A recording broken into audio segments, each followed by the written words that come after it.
This is Optimal Living Daily, episode 534, The Best and Less Than Best Motivations for Learning by Babauta of Zen Habits.net, and I'm Justin Malik.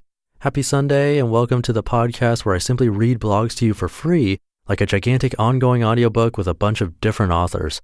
Today features Babauta of Zen Habits, and we're now really close to the end of the month, which means it's time for another book giveaway.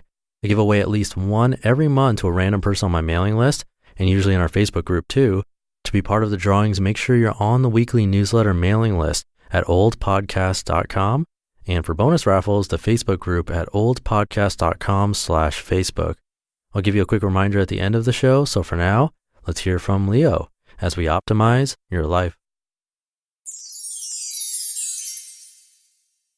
The Best and Less Than Best Motivations for Learning by Babauta of Zen Habits.net. We all go through dips in motivation sometimes. The key is to figure out a better motivator and adjust your plan.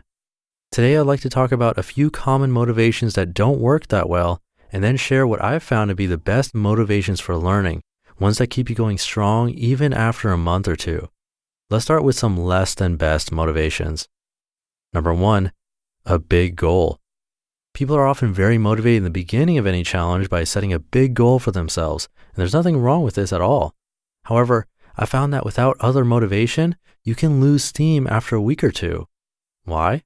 Because you don't achieve the big goal in a week or two. And in fact, if it's a long ways away, after a couple of weeks, you might not be much closer. So go ahead and set a big goal, but have something else that will motivate you in the short term. Number 2, wanting to make quick progress.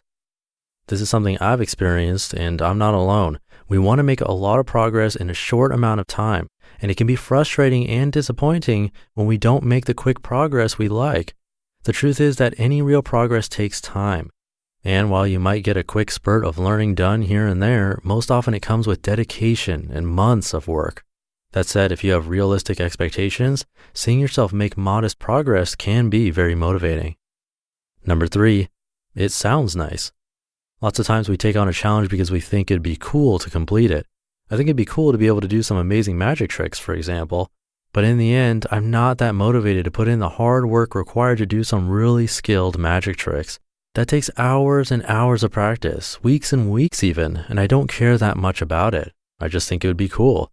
If you don't care that much about the learning goal, you'll quit when things get hard. Number 4, creating your ideal self. Often we have a list of things we like to learn or improve because we want to reach an ideal we have for ourselves. We want to be fit, healthy, mindful, talented, multilingual, accomplished, and more.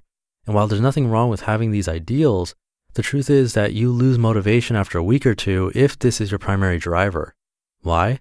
Because at some point you stop caring about the ideal. You feel that it's not worth the effort. You're already pretty cool as you are without needing to improve.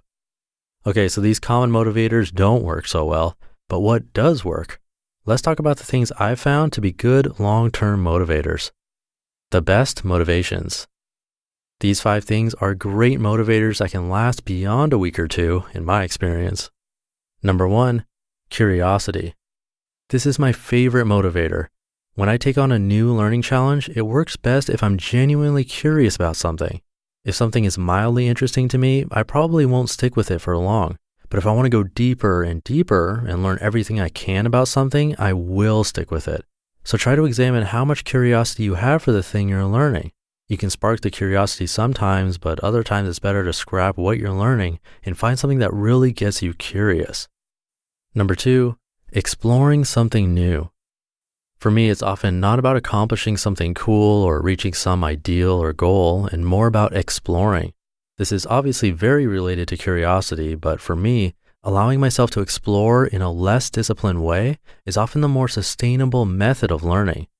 I let myself play, let my curiosity lead me, let the discovery be the goal.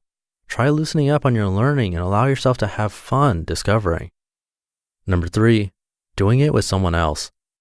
I love this method. Often I'll take on a challenge with Eva or a friend or one of my kids. It's fun doing something with someone else, and often if one person loses motivation, the other person will help keep you both on track. I also am very motivated by wanting to help the other person, and while doing something for myself is also a great goal, doing it for someone else helps a lot. Number 4, caring deeply about it. As I mentioned earlier, we sometimes don't care that much about creating an ideal self or reaching big long-term goals. So what do we care about? That's a question we have to ask ourselves, and if you have an answer, that's a great thing to devote yourself to learning.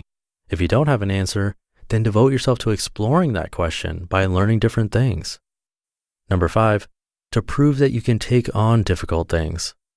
For years, I quit when the learning got difficult, but that's when real learning happens, when things are difficult and you push through, when you are failing and wanting to quit. We learn by pushing ourselves into uncomfortable areas, and if we always quit, we'll never get very deep into anything. So my best motivation recently is to prove to myself that I can stick to difficult learning challenges. So far, I am proving myself right. You just listened to the post titled The Best and Less Than Best Motivations for Learning by Babauta of Zen Habits.net. And I'll keep this ending nice and minimal for you. But a quick reminder that I'm giving away a book in 4 days, so make sure you're on my mailing list at oldpodcast.com to be in that. And in the Facebook group for bonus raffles, the shortcut link is oldpodcast.com/Facebook. That's it for today. Told you I'd keep it short. Have a happy Sunday. Thank you for being here, and I'll see you tomorrow, most likely for Minimalist Monday, where your optimal life awaits. Hey, this is Dan from the Optimal Finance Daily podcast, which is a lot like this show, except more focused on personal finance. Justin handpicks the best posts he can find from blogs and authors like Ramit Sethi, Mr. Money Mustache, and more, and I read them to you 5 days a week. So if you enjoy this podcast, come on over and subscribe to Optimal Finance Daily too. And together, we'll optimize your financial life. You've been listening to Optimal Living Daily. Be sure to hit the subscribe button to stay up to date on each new episode and head to oldpodcast.com. That's OLDpodcast.com for a free gift as well as more actionable tips and resources to help you maximize your potential. Thanks for joining us, and remember, your optimal life awaits.